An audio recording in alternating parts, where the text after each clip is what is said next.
For the repair of pneumatic positioners, the following procedures were necessary: replacement of electropneumatic components and general cleanup of the unit. For testing, we're using some pressurized air.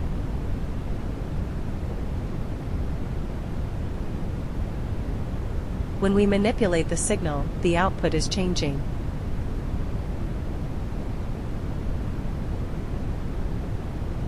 No further testing is possible due to lack of additional units.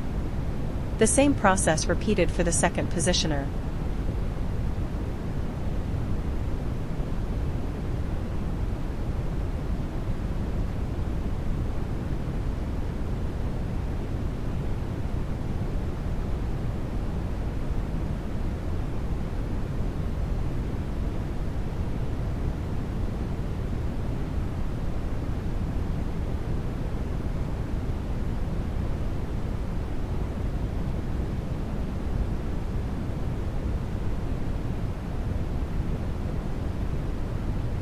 It is now clear that all of the pneumatic positioners are working successfully and they are ready to be delivered to the customer.